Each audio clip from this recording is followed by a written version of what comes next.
दोस्तों अब पता कैसे चलेगा कौन सी प्रॉपर्टी इंटेंसिव या एक्सटेंसिव?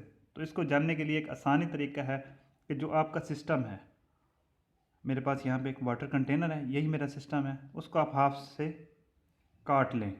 अब ये दो हिस्सों में तकसीम हो जाएगा। इसको हम ए साइड कह सकते हैं, इसको हम कह देते हैं बी साइड। अब जिस प्रॉपर्टी की वैल्यू सिस्टम के हाफ होने के बावजूद वही रहती है, यानी डेंसिटी अगर मेरे पास 1000 है तो ये 1000 ही रहती है, टेम्परेचर 35 है 35 ही रहता है, और प्रेशर 1 एटमॉस्फेयर है तो 1 एटमॉस्फेयर ही रहता है। मैस 500 kg है तो 500 kg ही रहता है। इसी तरह वॉल्यूम भी सेम रहता है।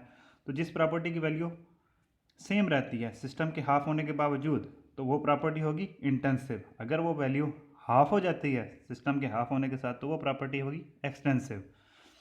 तो शुरू करते हैं डेंसिटी। अब जब हमने इसको हाफ किया तो यहाँ पे हम इस साइड की अगर डेंसिटी निकालेंगे पार्ट साइड ए की, तो ये सेम ही होगी। यानी इसका मतलब है कि डेंसिटी जो है वो इंटेंसिव प्रॉपर्टी है, ये मास पे ऊपर डिपेंड नहीं करती। इसी तरह टेम्परेचर, अगर मैं इस साइड में टेम्परेचर नोट करूँगा तो 35 डिग्री सेंटीग्रेड होगा, इसका नोट करूँगा तो ये भी 35 डिग्री सेंटीग्रेड। इसका मतलब टेम्परेचर के ऊपर भी कोई फ़र्क नहीं पड़ा।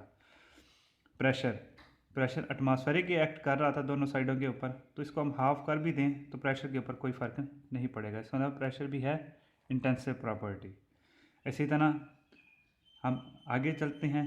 मैस, इसका टोटल मैस था 500 kg।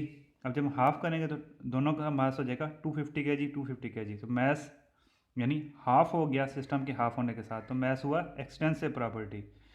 इसी तरह वॉल्यूम भी 0.5 मीटर क्यूब था, 0.25 इधर 0.25 इधर, वॉल्यूम भी हाफ हो गया। इसी तरह एनर्जी भी, आधी एनर्जी इधर चली जाएगी, आधी एनर्जी इधर चली जाएगी, तो एनर्जी भी हुई एक्सटेंसिव प्रॉपर्टी। तो दोस्तों जो प्रॉपर्टी सिस्टम के हाफ होने के साथ अपनी वैल्यू भी हाफ कर लेगी वो होगी एक्सटेंसिव प्रॉपर्टी, और जो प्रॉपर्टी अपनी वैल्यू सेम रखेगी वो होगी इंटेंसिव प्रॉपर्टी। दोस्तों उम्मीद करता हूँ कि आप ये वीडियो समझ आई होगी। अगर किसी किस्म का कोई क्वेश्चन है तो कमेंट करें, I will answer. Thank you, good bye. Video को शेयर और लाइक करना मत भूलें, सब्सक्राइब करें।